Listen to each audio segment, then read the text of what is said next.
Hello friends, welcome to Edupod. കഴിഞ്ഞ ഈ വീഡിയോയിൽ നമുക്ക് CUET ബേസിക് ആയിട്ടുള്ള കാര്യങ്ങൾ എന്തൊക്കെയാണ് നമ്മൾ ഡിസ്കസ് ചെയ്തിട്ടായിരുന്നു. ഈ ഒരു വീഡിയോയിൽ CUET എക്സാം ഫോം എങ്ങനെ ഫില്ല് ചെയ്യാം എന്ന് നമ്മൾ നോക്കാം.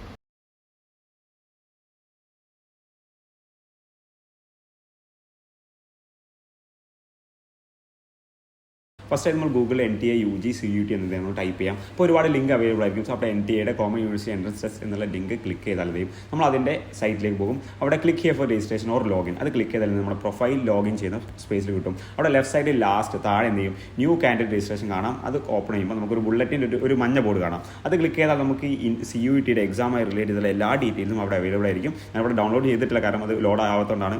പക്ഷേ അവിടെ തന്നെ അത് ലോഡ് ആവുന്നതിന് മുൻപ് നമുക്ക് നമ്മുടെ എക്സാമിൻ്റെ ബേസിക് അഥവാ അപ്ലിക്കേഷനുമായി റിലേറ്റ് ചെയ്ത് നമ്മുടെ ഫീസ്, അപ്ലിക്കേഷൻ എന്തെല്ലാം കാര്യങ്ങൾ വേണം, അതിൻ്റെ സ്റ്റെപ്സ് ഒക്കെ കംപ്ലീറ്റ് ആയിട്ട് ഇവിടെ ഡീറ്റെയിൽ ആയിട്ട് കൊടുത്തിട്ട് പ്രത്യേകിച്ച് നമ്മുടെ ഒരു ഫോട്ടോ വേണം, അതുപോലെ സ്കാൻഡ് സിഗ്നേച്ചർ വേണം, പിന്നെ PWD പേഴ്സൺ വിത്ത് ഡിസബിലിറ്റി ഉണ്ടെങ്കിൽ അതിൻ്റെ സർട്ടിഫിക്കറ്റും വേണം. അതിൻ്റെ സൈസും കാര്യങ്ങളൊക്കെ അവിടെ കറക്റ്റായിട്ട് മെൻഷൻ ചെയ്യുന്നുണ്ട്. അത് നിങ്ങൾ കറക്റ്റ് നോട്ട് ചെയ്യണം.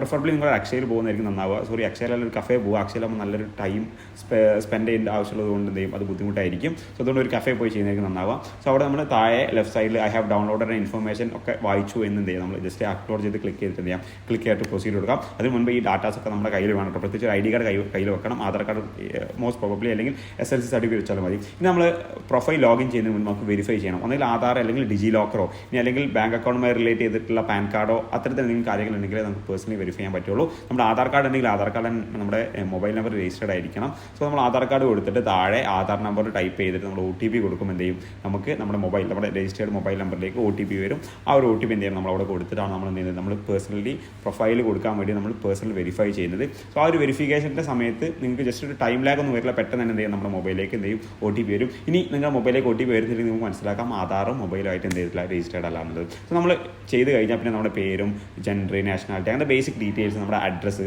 ഫാദേഴ്സ് നെയിം, അത് കാര്യങ്ങളൊക്കെ സിമ്പിളായിട്ട് ഇമെയിൽ അഡ്രസ്സ് ടൈപ്പ് ചെയ്യുമ്പോൾ വളരെ കറക്റ്റായിട്ട് ചെയ്യണം. ഇമെയിലും മൊബൈൽ നമ്പറും കൊടുക്കുമ്പോൾ വളരെ കറക്റ്റായിട്ട് തന്നെ ചെയ്യണം. അതിലൊരു മിസ്റ്റേക്ക് നിങ്ങൾ എന്ത് ചെയ്ത് വരുത്തരുത്. സോ അത് കംപ്ലീറ്റ് ചെയ്തിട്ട് താഴോട്ട് നമ്മൾ സ്ക്രോൾ ചെയ്യാം. അഡ്രസ്സ് പെർമനൻറ്റ് അഡ്രസ്സും റെസിഡൻറ്റ് അഡ്രസ്സും നമ്മൾ എന്ത് ചെയ്യും, സെയിം തന്നെ കൊടുത്താൽ മതി. എന്ന് നമ്മൾ എന്ത് ചെയ്യാം, താഴേക്ക് എന്ത് ചെയ്യാം, സ്ക്രോൾ ചെയ്യാം. ഇതിൽ ഡീറ്റെയിൽസ് ഫില്ല് ചെയ്യുമ്പോൾ നിങ്ങൾ ഒരു തവണ റെക്കോർഡ് ചെയ്തതിന് ശേഷം എന്ത് ചെയ്യാം, വീണ്ടും അതൊന്നും എന്ത് ചെയ്യണം, റീചെക്ക് ചെയ്യണം. കാരണം ഇത് കറക്റ്റാണോ അല്ലേ എന്ന് എന്ത് ചെയ്യാം, ഒന്ന് കറക്റ്റായിട്ട് നോട്ട് ചെയ്യണം. പിന്നെ ഓക്കെ, ഇനി താഴോട്ടേക്ക് വരുമ്പോൾ നമ്മൾ എന്ത് ചെയ്യും, അഡ്രസ്സും കാര്യങ്ങളും കൊടുത്തിട്ട് പിന്നെ നമ്മൾ പാസ്വേഡ് അവിടെ സെറ്റ് ചെയ്യണം. പാസ്വേഡ് മിനിമം 8 നമ്പർ ആയിരിക്കണം. അതിൽ ഒന്ന് സ്മോൾ ആയിരിക്കണം, ഒന്ന് ക്യാപ്സുലൊക്കെ, ആൽഫബറ്റ് ഒന്ന് സ്മോളും ഒന്ന് ക്യാപ്സുലൊക്കെ ആയിരിക്കണം. അതോടൊപ്പം തന്നെ ഒരു നമ്പറും വേണം, ഒരു സ്പെഷ്യൽ നമ്പറും വേണം, സ്പെഷ്യൽ സൈനും വേണം. ഒന്നെങ്കിൽ ആംപസാണോ അറ്റോ $സൈൻ എന്തെങ്കിലും കൊടുക്കണം. പിന്നെ ലാസ്റ്റ് നമ്മുടെ സെക്യൂരിറ്റി പിന്നും കൊടുത്തിട്ട് എന്ത് ചെയ്യാം, നമുക്ക് സബ്മിറ്റ് കൊടുക്കാം. സോ അവിടെ നമുക്ക് പ്രൊഫൈൽ ക്രിയേറ്റ് ആയി. സോ അവിടെ ക്രിയേറ്റ് ആയതിന് മുൻപ് എന്തുണ്ടാവും, ഒരിക്കൽ കൂടി വെരിഫിക്കേഷൻ വരും. നമ്മൾ മെയിൽ ID ആദ്യം ഇവിടെ കൊടുത്തിട്ടുണ്ടല്ലോ. സോ ആ ഒരു മെയിൽ IDയിലേക്ക് എന്തുണ്ടാവും, നമുക്കൊരു OTP പോകും. അതിന് മുൻപ് നമുക്ക് ജസ്റ്റ് ഒന്ന് നമ്മൾ ഓൾറെഡി റെക്കോർഡ് ചെയ്ത കാര്യങ്ങളൊക്കെ ചെക്ക് ചെയ്യാൻ വേണ്ടിയിട്ട് നമ്മളൊരു പ്രിവ്യൂ, ഒരു PDF പ്രിവ്യൂ കാണിക്കും. അതിൽ ജസ്റ്റ് ഒന്ന് വെരിഫൈ ചെയ്യാൻ നമ്മൾ ചെയ്ത് കൊടുത്തതൊക്കെ കറക്റ്റാണെന്നുള്ളത്. എന്നിട്ട് സബ്മിറ്റ് ആൻഡ് സെൻഡ് OTP കൊടുക്കാം. OTP കൊടുക്കുമ്പോൾ നമ്മുടെ മെയിലിലേക്കാണ് അവിടെ OTP വരുന്നത്. സോ നമ്മൾ മെയിൽ ചെക്ക് ചെയ്യുക. മെയിൽ ചെക്ക് ചെയ്തിട്ട് ആ OTP ഇവിടെ എന്ത് ചെയ്യുക, നമ്മൾ ടൈപ്പ് ചെയ്തിട്ട് വെരിഫിക്കേഷൻ കൊടുക്കുക. ആ വെരിഫിക്കേഷൻ കൊടുക്കുന്നതിന് മുൻപ് സെക്യൂരിറ്റി പിന്നും കൊടുക്കണം. അവിടെ ശ്രദ്ധിക്കുന്ന ഒരു കാര്യം, നമ്മുടെ മെയിലിലേക്ക് OTP വന്ന് നമ്മൾ വെരിഫിക്കേഷൻ കൊടുത്തു കഴിഞ്ഞാൽ എന്ത് ചെയ്യും, നമ്മുടെ മെയിലിലേക്ക് തന്നെ മറ്റൊരു ഇമെയിൽ ID കൂടി വരും. ആ ഇമെയിലായിരിക്കും നമ്മുടെ അപ്ലിക്കേഷൻ നമ്പർ ഉണ്ടാവുക. ചില സമയത്ത് അത് ലാഗ് വരും. ആ ലാഗ് വന്നാലും നമ്മൾ പേടിക്കേണ്ട, ഒരു 5 മിനിറ്റ്സിനുള്ളിൽ നമുക്ക് രണ്ടാമത്തെ മെയിൽ വരും. പിന്നീട് ആ ആപ്ലിക്കേഷൻ നമ്പർ നമ്മൾ ഓൾറെഡി കൊടുത്ത 8 ഡിജിറ്റ് പാസ്വേഡ് ഉണ്ടല്ലോ, അത് വെച്ചിട്ടാണ് നമ്മൾ പ്രൊഫൈൽ ലോഗിൻ ചെയ്യേണ്ടത്. അത് ലോഗിൻ ചെയ്യുമ്പോൾ കണ്ടോ, നമ്മുടെ രജിസ്ട്രേഷൻ സ്റ്റാർട്ട് കാണിക്കും. ജസ്റ്റ് രജിസ്ട്രേഷൻ മാത്രമേ ചെയ്തിട്ടുള്ളൂ, പക്ഷേ എന്തില്ല, പ്രൊഫൈൽ രജിസ്ട്രേഷൻ ചെയ്തിട്ടുള്ളൂ, അപ്ലിക്കേഷൻ ഫോമോ ഫീ പേയ്മെൻറ്റ് ചെയ്തിട്ടില്ല. സോ അതിൽ അപ്ലിക്കേഷൻ ഫോം ഓപ്പൺ ചെയ്യുമ്പോൾ തന്നെ ഓട്ടോമാറ്റിക്കായി നമ്മുടെ അഡ്രസ്സും കാര്യങ്ങളൊക്കെ വരും. അവിടെ ജസ്റ്റ് ഒന്ന് അഗ്രി കൊടുക്കാം. ഞാനിത് ശരിയാണ് കൊടുത്തൊക്കെ ശരിയാണെന്ന് ചെയ്യാം, ജസ്റ്റ് അഗ്രി കൊടുക്കാം. സോ നോട്ട് ചെയ്താൽ അതിൽ എന്തെങ്കിലും മിസ്റ്റേക്ക് വന്നിട്ടുണ്ടോ എന്ന് നോക്കാം. പിന്നെ അവിടെ ABC ID നിങ്ങൾ DigiLocker വെച്ച് ചെയ്താണെങ്കിൽ അത് എന്ത് ചെയ്യാം, ജസ്റ്റ് അവിടെ നമ്പർ കൊടുത്താൽ മതി, DigiLocker നമ്പർ.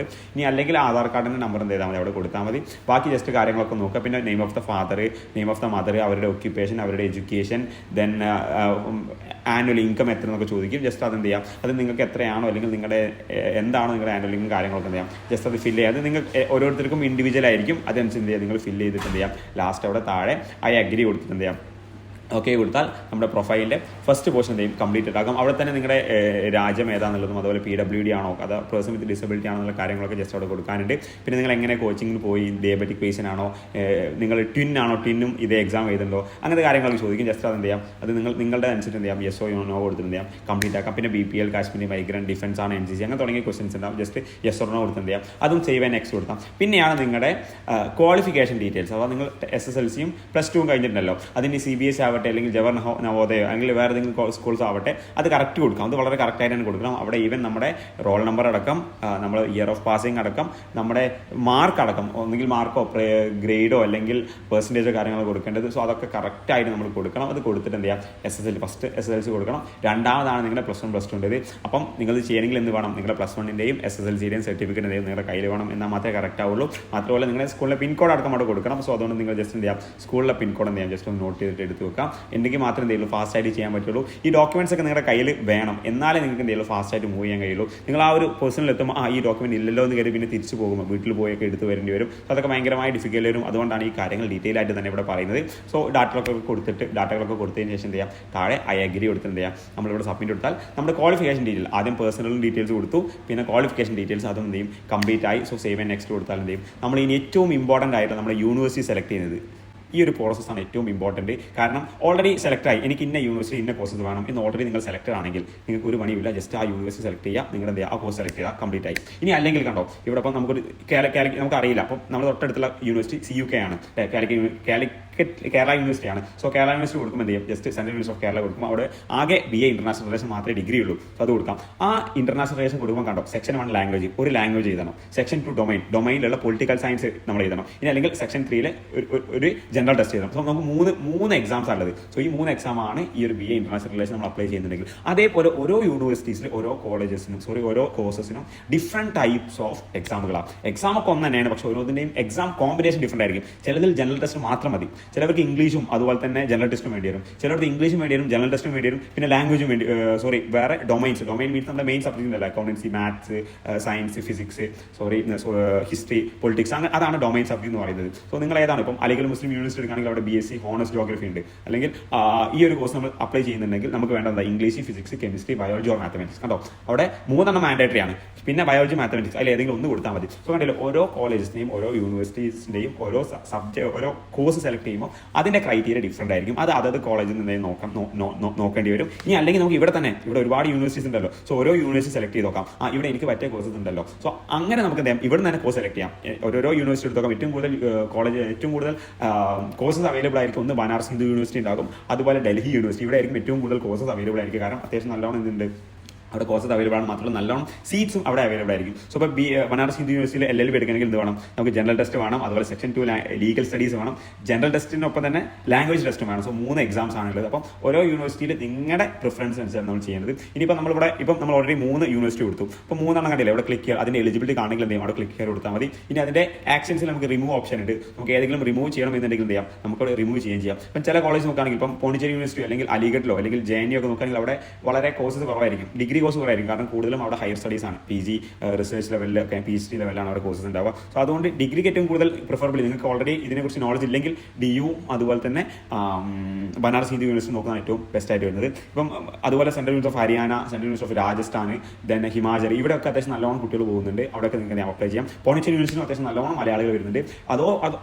അതോടൊപ്പം തന്നെ സെൻട്രൽ യൂണിവേഴ്സിറ്റി ഓഫ് തമിഴ്നാടും സെൻട്രൽ യൂണിവേഴ്സിറ്റി ഓഫ് കർണാടകയും, ഇത് രണ്ടും അത്യാവശ്യം നല്ല റെപ്യൂട്ടഡ് ആയ യൂണിവേഴ്സിറ്റീസ്. അവിടെയും ഒരുപാട് കോഴ്സസ് നിങ്ങളുടെ നാടിന് അടുത്ത് തന്നെയുള്ള കോളേജുമാണ്. നമുക്ക് ഇവിടെ റിമൂവ് ചെയ്യണമെങ്കിൽ റിമൂവ് ചെയ്യുന്ന ഓപ്ഷൻസും അവിടെ അവൈലബിൾ ആണ്. സോ നിങ്ങൾക്ക് ഈ നമ്മൾ ഓൾറെഡി ആഡ് ചെയ്തത് വേണ്ട, ഇത് വേണമെങ്കിൽ ഒഴിവാക്കണമെന്ന് നിങ്ങൾക്ക് ചെയ്യാം, നമുക്കവിടെ റിമൂവ് ചെയ്യാം. ഞാൻ എൻ്റെ ഒരു പേഴ്സണൽ ഒപ്പീനിയൻ പറയുകയാണെങ്കിൽ ഏറ്റവും കൂടുതൽ കോളേജും ഏറ്റവും കൂടുതൽ കോഴ്സ് നിങ്ങൾ സെലക്ട് ചെയ്യാൻ നല്ലത്. കാരണം ഒന്ന് കിട്ടിയില്ലെങ്കിൽ അടുത്തത് ചെയ്യാമല്ലോ. കാരണം മാക്സിമം വരെ നമുക്ക് 6 എക്സാംസ് വരെ ചെയ്യാം. അപ്പം സയൻസ് പഠിച്ച ഒരാളാണെങ്കിൽ സയൻസ്, ഹ്യൂമാനിറ്റീസ്, കൊമേഴ്സ്, ഏത് പൊസിഷനിലാണ് പോകുന്നത് നിങ്ങൾക്ക് നോക്കാം. സയൻസ് കിട്ടിയില്ലെങ്കിൽ കൊമേഴ്സ് പോകുന്നതാവരുത്. നിങ്ങൾ ഓൾറെഡി ഒരു എയിം നോക്കണം, ഇന്ന കോഴ്സ് തന്നെ പോകണം എന്നുള്ളൊരു എയിം വെച്ചിട്ട് നിങ്ങൾ എന്ത് ചെയ്യാം, ഈ ഒരു കോഴ്സ് സെലക്ട് ചെയ്യാം. ഇപ്പം ഹ്യൂമാനിറ്റീസ് ആണെങ്കിൽ നിങ്ങൾക്ക് എന്തായാലും BCom അല്ലെങ്കിൽ നിങ്ങൾക്ക് സയൻസ് സബ്ജക്റ്റ് ഒന്നും എടുക്കാൻ പറ്റില്ല. അപ്പോൾ നിങ്ങളത് സ്പെസിഫിക് ആവണം, ഈ ഒരു സബ്ജക്ട് മാത്രം എടുക്കാൻ എന്നുള്ളത്. സോ നിങ്ങൾ യൂണിവേഴ്സിറ്റി സെലക്ട് ചെയ്തതിനു ശേഷം സേവ് ആൻഡ് നെക്സ്റ്റ് കൊടുത്താൽ പിന്നെ നിങ്ങളുടെ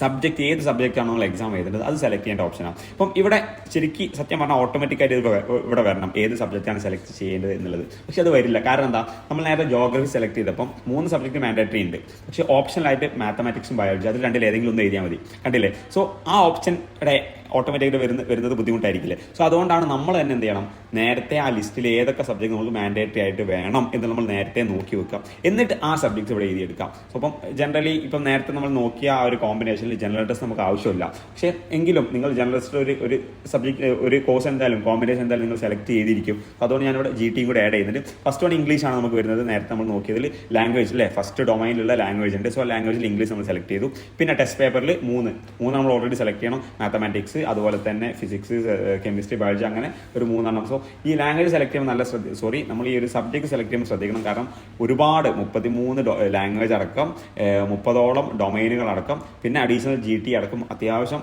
നമ്പേഴ്സ് ഇവിടെ അവൈലബിൾ ആണ്. അപ്പം അത് നമ്മൾ ക്ലിക്ക് ചെയ്യുമ്പോൾ കറക്റ്റ് ക്ലിക്ക് ചെയ്ത് നമ്മൾ നോട്ട് ചെയ്തിരിക്കണം. അതൊരിക്കലും എന്ത് ചെയ്യരുത്, മാറിപ്പോകരുത്. സോ നമ്മൾ ഫിസിക്സ് സെലക്ട് ചെയ്തു, മാത്തമാറ്റിക്സ് സെലക്ട് ചെയ്തു. പിന്നെ മീഡിയം വളരെ കറക്റ്റ് ആയിരിക്കണം. അഥവാ നമ്മൾ മീഡിയം മാറിപ്പോയാൽ എന്ത് ചെയ്യും, ബുദ്ധിമുട്ടായിരിക്കും. കാരണം നമുക്ക് ക്വസ്റ്റ്യൻ പേപ്പർ കിട്ടുമ്പോൾ നമ്മൾക്ക് അറിയാത്ത ലാംഗ്വേജിലായിരിക്കും നമുക്ക് ക്വസ്റ്റ്യൻ പേപ്പർ കിട്ടുക. സോ അത് നമ്മൾ ശ്രദ്ധിക്കണം. സോ നമ്മൾ ബയോളജി, മാത്തമാറ്റിക്സ്, ഫിസിക്സ് എടുത്തു, ഇംഗ്ലീഷ് നമ്മൾ കൊടുത്തു. പിന്നെ ലാസ്റ്റ് വേണമെങ്കിൽ നമുക്ക് എന്ത് ചെയ്യാം, ജനറൽ ടെസ്റ്റ് നമുക്ക് ചെയ്യാം ഇവിടെ കൊടുക്കാം. സോ നമുക്കിവിടെ 5 പേപ്പറാണ് കൊടുക്കുന്നത്. നിങ്ങൾക്ക് എന്ത് ചെയ്യാം, 6 പേപ്പർ വരെ എഴുതാം. നിങ്ങൾ ഓൾറെഡി പഠിച്ച ആൾക്കാരാണല്ലോ. ഇപ്പോൾ കോമേഴ്സ് എടുത്ത ഒരാളാണെങ്കിൽ നിങ്ങൾ ഓൾറെഡി പഠിച്ച ഇംഗ്ലീഷ് ഉണ്ടാകും, അക്കൗണ്ടൻസി, ബിസിനസ്, എക്കണോമിക്സ്, പിന്നെ ഓപ്ഷനായിട്ട് ഏതെങ്കിലും സബ്ജക്റ്റ്. അതിന് പുറമേ എന്ത് ചെയ്യാം, നിങ്ങൾ ജനറൽ ടെസ്റ്റും കൂടി എഴുതാം. 5 സബ്ജക്റ്റ് നിങ്ങൾ ഓൾറെഡി പഠിച്ചതും പിന്നെ എക്സ്ട്രാ ജനറൽ ടെസ്റ്റാണ് നിങ്ങൾ എന്ത് ചെയ്യേണ്ടത്, നിങ്ങൾ സെലക്ട് ചെയ്യേണ്ടത്. സോ ആ GT കൂടി സെലക്ട് ചെയ്തതിനു ശേഷം കംപ്ലീറ്റ്ലി 6 സബ്ജക്റ്റ് സെലക്ട് ആയതിനു ശേഷം എന്ത് ചെയ്യാം, താഴെ നമ്മൾ എന്ത് ചെയ്യാം, ഐ അഗ്രി കൊടുക്കാം.